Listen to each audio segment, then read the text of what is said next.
What's up guys? Are you looking to lower your body fat percentage for the summer and get absolutely shredded, looking sick on Instagram photos, getting rid of those flabby, disgusting love handles?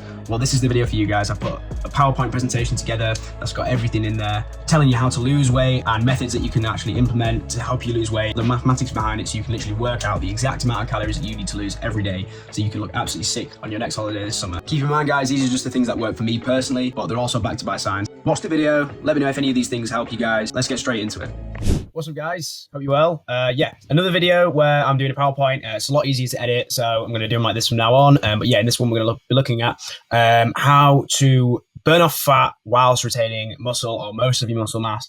And this is something that I've been doing for a while now, so I'm researching a lot into, so I do feel like I know quite a lot about it. So yeah, let's get straight into it. First thing to do guys is look at where you are now. So I've got this picture of this chap on the right who is the typical kind of skinny fat kid, not a lot of muscle mass in the arms, not a lot in the chest, not a lot of muscle really, just a guy who doesn't really go to the gym, and actually retaining quite a bit of fat, so kind of looking skinny but also looking fat around the love handles at the same time. This is like the worst case scenario in my opinion, and this is probably where a lot of you guys are at now, to be fair. And yeah, just assess where you're at now. The first thing if you wanting to lose any fat is you've got to understand where you're at. So most of you guys are probably needing to actually lose body fat, and then also actually build muscle or retain the muscle you have. And then some of you guys might even need to, who are also very low fat and low muscle, might need to just build in general. So on the next slide, we've got a little task that just helps you really look at where you're at.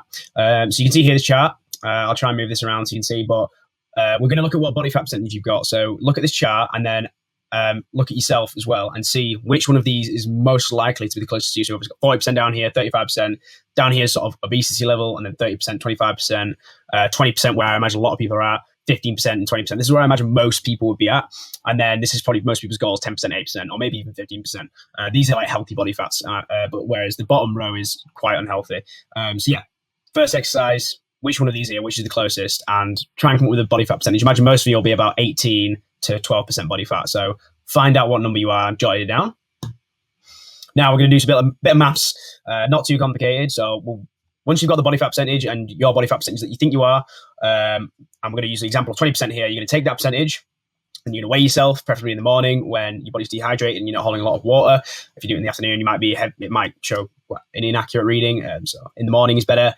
Weigh yourself, and then whatever you are, let's say you're 80 kg or 176 pounds, take that weight, and then work out what the body fat percentage of that weight is. So you can actually work out how much fat you're holding. So 20% of 80, that's 16 kg. And as you can see from the mass here, 16 kg, which is 35 pounds of fat. That's the actual amount of fat that's on that person's body. So if you weigh 80 kg and you think you're about 20% body fat, then roughly 35 pounds of fat. Let's say you want to go from 20% to 10% body fat. That means that roughly you're going to need to lose about 17.5 pounds of fat. But you guys can see the calculations here. Go ahead and do those calculations and work it out for yourself. Just jot it down on a piece of paper or on the notes on your phone and work out how much fat you actually need to lose to get down to your desired goal. So whatever your goal is, it's probably going to be about 10% or 15%, whatever you are from that. It might even just be 2% body fat. Then you can work it out in terms of how much that is. And then roughly, this is kind of bro science a little bit, but the amount of calories in 1 pound of fat is actually 3,500 calories. So overall, that means we need to lose, if we wanted to go from 20% body fat to 10%, weighing at 80 kg, we'd need to lose 61,250 calories, obviously over a long period of time. So how do you get there? Well, it's pretty simple. Once you've worked out how many calories you need to lose in terms of the deficit, then you need to work out how many calories you want to lose per day or you're willing to lose per day in terms of eating less and doing more cardio, putting yourself into a calorie deficit.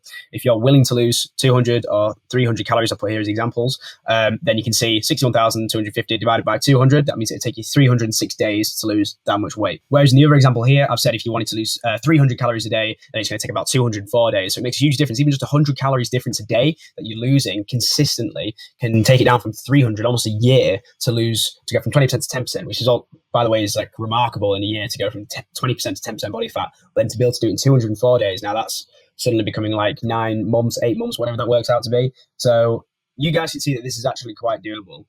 You only need to stick to a small daily deficit in order to lose that weight. Now, the caveat here is obviously the fact that the weight you lose in terms of being in a calorie deficit is going to come from muscle mass and fat. So how do you maximize that? The calorie burning actually coming from your fat reserves in your body. So how do you maximize that process where you're maintaining all the muscle that you have, and you're just burning fat and you're telling your body just to burn fat. And in the next slides, I'll tell you how to do that. So just before we get into that though, there's tracking calories. Obviously you need to know how much of a deficit you're in a day. Easiest way to do this by far is MyFitnessPal, or just use like notes on your phone or a spreadsheet or something. But MyFitnessPal is totally free, and it has a macro tracker and a calorie tracker in there, completely free for you. You can just go in and every day you can scan what you eat, everything you put in your mouth, every crumb, every chocolate bar, every meal, everything, even liquid calories. Don't forget the liquid calories. If you're just drinking, if you go into the pub and drinking beer, there's calories in beer. Get it all tracked, and you could be able to work out a deficit based on how much you weigh and your activity levels. So if you do plenty of cardio and you go to the gym, you'll be burning calories throughout the day. Depending on how much you weigh as well, it's going to affect how many calories that you burn in the day. And you can work all this out through apps like this, and they'll ask you what your resting calorie expenditure is and all these kind of things. Use a weighing scale, weigh out what the actual weight in grams of your food is, and then work out how much calories it's in.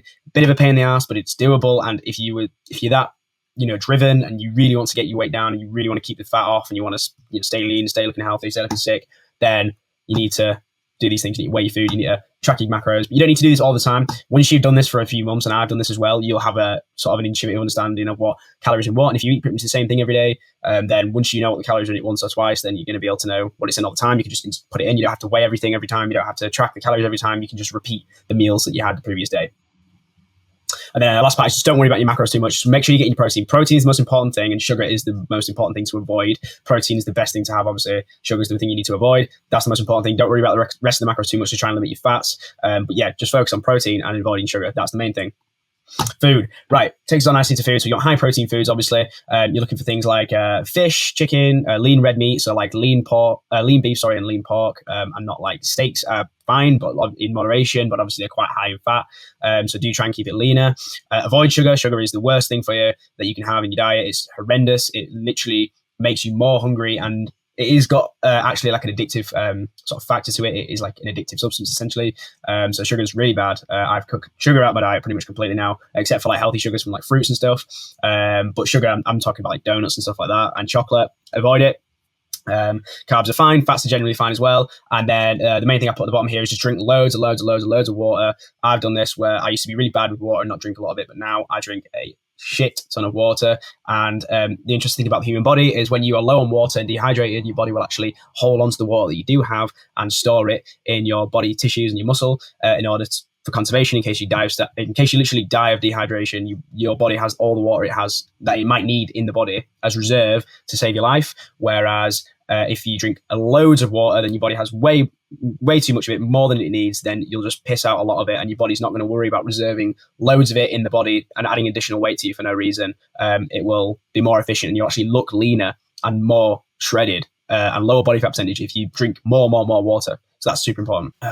Okay, the next one's drink coffee and intermittent fast. This is something this is a protocol that I've been only doing recently over the past month or two, but this has hugely helped my fat loss. And in the mirror, I can tell that I'm losing fat just based purely on this change. So yeah, I've started doing this recently, and essentially every morning I just don't eat 2 to 4 hours after waking up. So obviously when you go to bed on the night, you're actually fasting throughout the whole night. And then if you can continue that fast and continue to be in a fasted state 2 to 4 hours after you wake up. So I wake up at about 6:30, 7-ish. So I usually only eat about 9 to 11 o'clock in the morning, having like a brunch, as you call it, instead of just waking up and having breakfast straight away. Try and have that fast go for longer. What this is going to do is it's going to maximize the output of this peptide, GLP-1, glucagon-like peptide. Now, this is getting a bit technical now, but this is a peptide that essentially promotes white fat to brown fat cell conversion, and it also makes you feel satiated. If you've ever had that, and a lot of you guys probably relate to this, but you're super hungry and you need some food, but you're busy with something, or you're at work, or you're doing something anyway, you just carry on working, you think, oh, I'll get something in a minute, I'll go down in a minute to get some food. And the longer you leave it, you actually find that all of a sudden you're not actually hungry anymore, and you can wait to the next meal. So if you skip lunch and you actually were super hungry at lunch, but then you didn't eat and you just carried on not eating, eventually you actually don't feel hungry anymore and you're happy to wait till the next meal. That's because of this peptide here. So this essentially is a peptide that makes you feel satiated, and it tricks your brain into thinking you have food essentially without having any food. And your body releases this so that you can concentrate on going to get food if you are hungry, and it releases this to sort of stop you from feeling hungry so that you can actually go out and concentrate on getting food. Because obviously this would have been quite important when we were hunter-gatherers, but it's not anymore, but we can kind of leverage it and release as much of this as possible and actually intermittent fast. And when this is released, the body is starts prioritizing converting white fat into energy, and then some white fat cells into brown fat cells as well, which have essentially more mitochondria in them, enabling them to burn off more calories and actually increase your metabolism. It's getting quite technical now, but basically white fat is shit and brown fat is good. So we need more brown fat, less white fat. this stuff turns white fat into brown fat. That's all you need to know. Caffeine also, not only does it help you in the morning to have more energy when you don't have food, but it also stimulates GLP-1 release. Caffeine just does that. It's part of the nature of what caffeine does. So the more we can get out of this stuff, the more we can promote this, and this is going to help you increase your metabolism and decrease the actual white fat in your body, which is the fat that's making you look fat. So this is probably the most important slide of this whole presentation, to be honest. Yeah, just do it. Lastly, take pictures. This is simply a slide just about how to kind of track your progress, essentially. Look at yourself in the mirror every day, every afternoon. Just look at yourself in the mirror. Every morning, look at yourself in the mirror. Obviously, don't develop any kind of eating disorders or any kind of body dysmorphia from this, but just use it as a way. I mean, this truly is, in my opinion, from my fat loss journey and fitness journey, this is the best way I have sort of been able to monitor my actual rate of fat loss. The scales don't mean a lot to me because I feel like I stay pretty much the same because I'm gaining muscle mass, but I'm also losing fat. And I am trying to do the body recomposition strategy. So my weight doesn't change a huge amount week to week, to be honest. I've lost maybe 1 kilogram over about 7 months. And to be honest, I'm losing fat and gaining muscle. So the weighing scale doesn't help me a lot. So I have to use something else. I have to use the mirror. And the best thing I can give you, and most guys will probably agree with me on this, but look at the love handles and the sort of V line that you have just above the crotch on your fucking hips. You'll start to see that it goes from being flat, kind of like the picture at the start of the presentation. If you see, you'll be able to see it here. So as you can see around here, the 25% mark, you can't really see any love handles. And as you start to get into the 20% and 15%, you can start to see this line here, just above the crotch. It's called the V line, and it's caused by a muscle called the obliques, which are just up here. But this is what you kind of want to be aiming for. And as you look at yourself in the mirror, you see yourself leaning more and more towards this, and obviously the elusive 4-pack will emerge, and then the 6-pack, and then obviously shredded, full-on, diced, 6-pack. So yeah, I think that's about it, guys. Obviously, weigh yourself every weekend and take an average kind of weight over the week if you are just trying to lose weight straight up and not bother about body recomposition. Obviously, weigh yourself as an average, weekly average, because day to day your body weight's going to change through water and other things like that. So yeah, hope this video was helpful, guys. If you learned anything, please do let me know in the comments, and have a great rest of your day.